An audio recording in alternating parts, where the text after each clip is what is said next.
Okay, Andrew. You know what it is. Wild card weekend, New York Football Giants traveling to Minnesota.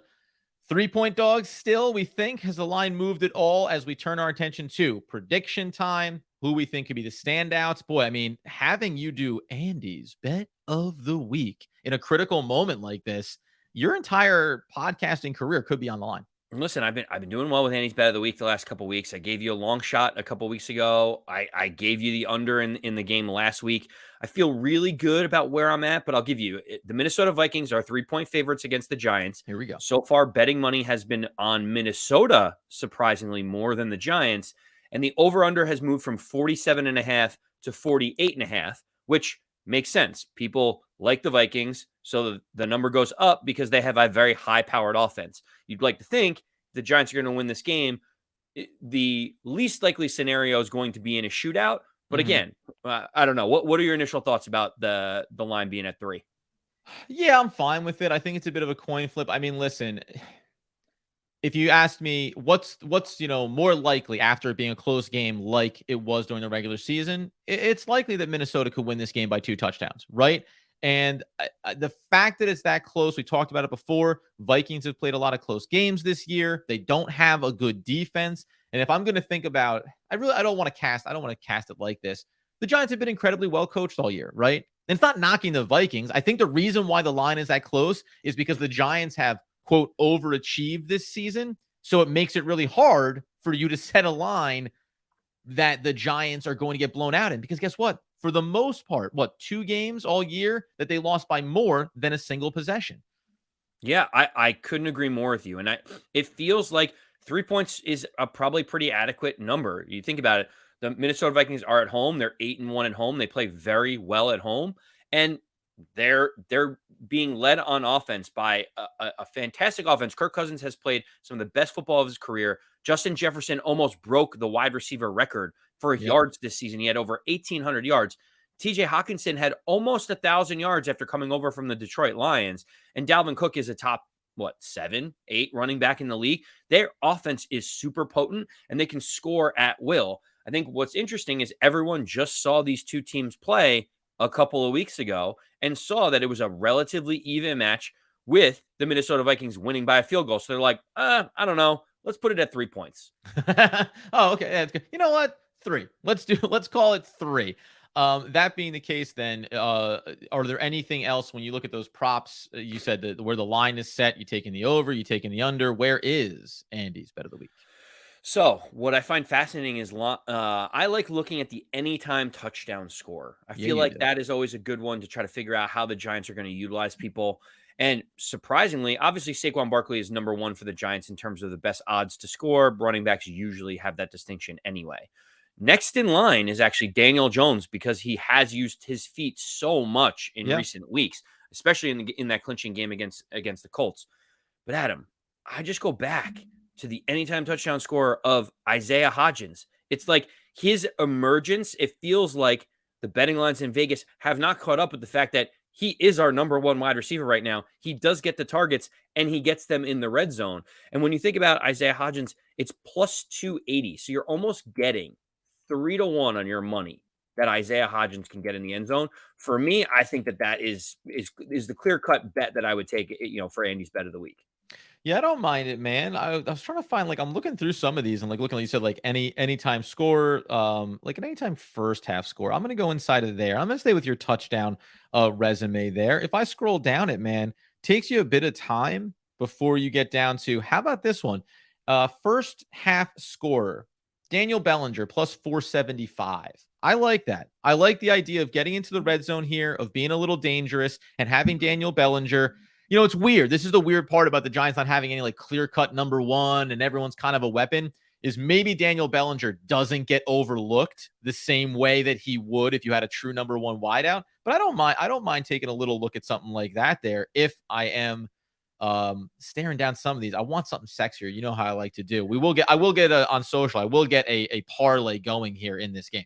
I know that you want the long odds. I know 2.8 to 1 on your money plus 280 for Isaiah Hodgins doesn't really tickle your fancy as much as you'd like. But listen, A winner is a winner, and I'll give you one more stat why it's important, Adam. Okay. Isaiah Hodgins has scored in 4 of his last 5 games. Yeah. Like, they are giving him red zone targets. So to be able to get those type of odds on a guy that's doing it 80% of the time, to me, feels like a no-brainer. All right.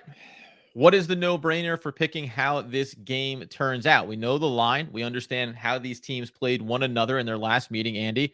I give you the first opportunity to be the bold man who predicts the New York Football Giants to go on the road and beat the Minnesota Vikings for a playoff win in their first appearance in 6 years. So I keep going back and forth on this, Adam, because there's a part of me that's running the game through my head, and I don't know if it's what I think's going to happen or what I want to happen, Are right? you Like, just watching the previous game in your head and going like, just don't have the turnovers and we win? well, no, I have a different thought in my mind. Okay. I'm thinking to myself, really, we turn the ball over in critical situations, but also the Minnesota Vikings move the ball down the field effectively at will. And they Right. and they chose. They were like, is it Justin Jefferson time? Is it TJ Hawkinson time? Like, they kind of picked and choose their own adventure.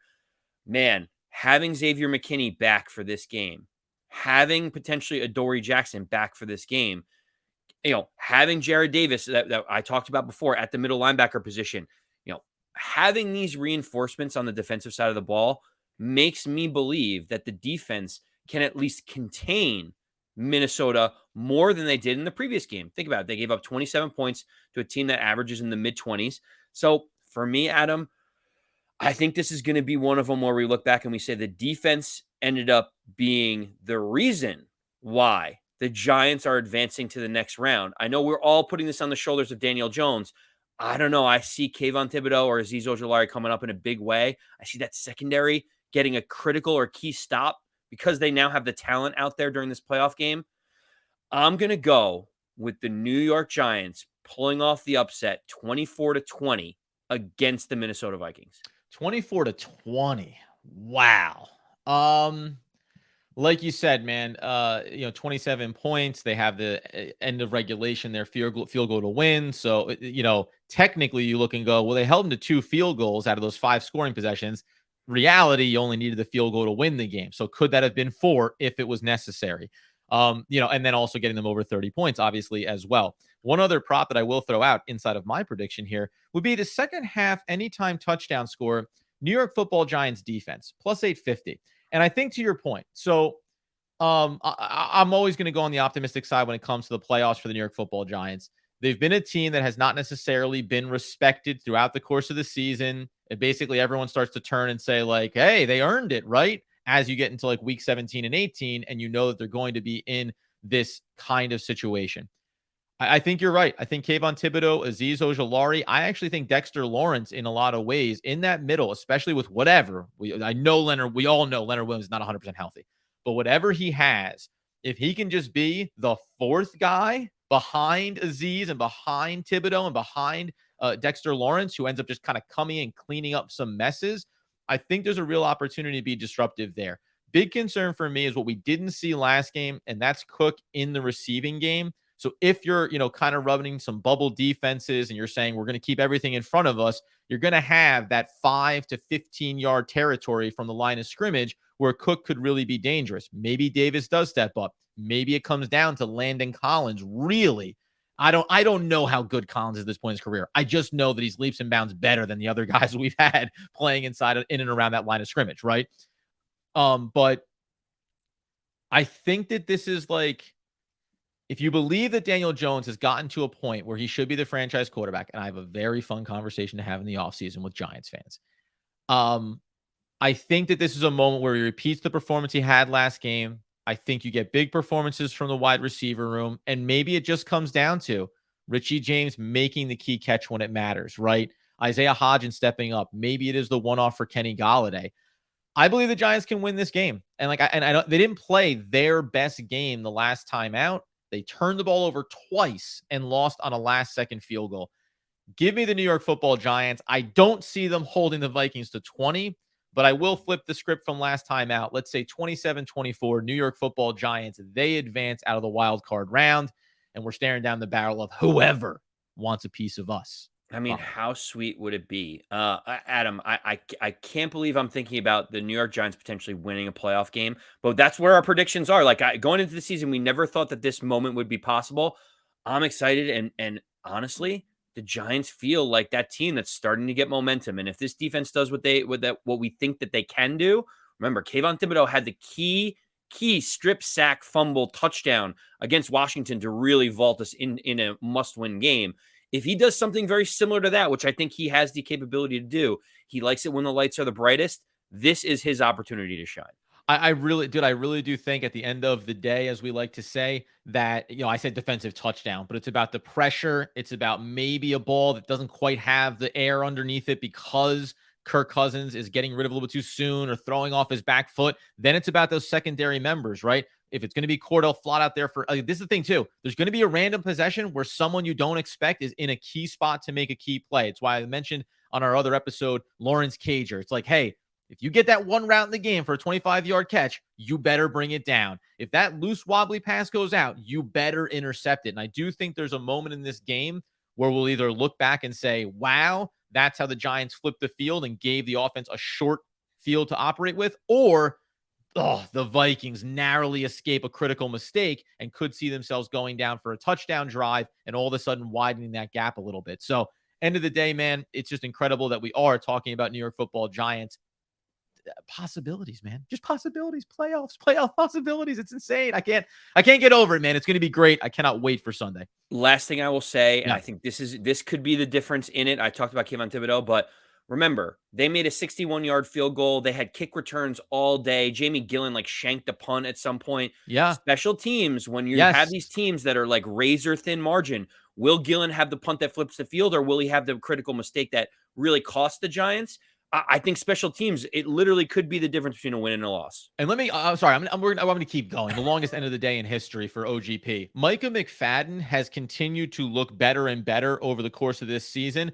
Like, this is some of the critical stuff too. Young players in big spots needing to make plays. We know that Dane Belton almost had a second interception in that Eagles game. Like, you have to look at this and say, Micah McFadden, him stepping up, maybe he has shown that downhill attacking burst to get after the quarterback and to close on the edges when it comes to the running game. So he seems to have that speed to be able to close out some of those too. If you think about the versatility with Landon Collins, et cetera, like everybody, man, it's just about, dude, play downhill, play fast, play like you don't care if you make a mistake. And typically you end up making some big plays in that way, and then trust those guys behind you to clean it up, because that's what it's going to take for the Giants to get this win. Woo, baby. I cannot wait, dude. Sunday morning. I don't know. I don't know, dude. I don't condone, early libations really any time in life. It's never a safe play, but brunch time, I'm talking but somewhere between 10 and 11, man. Something's going down. I'm going to be getting loose, cutting it, feeling good, and getting jacked up for this game.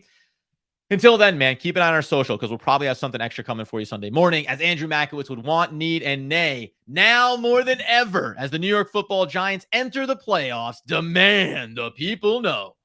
As always, let's go Big Blue.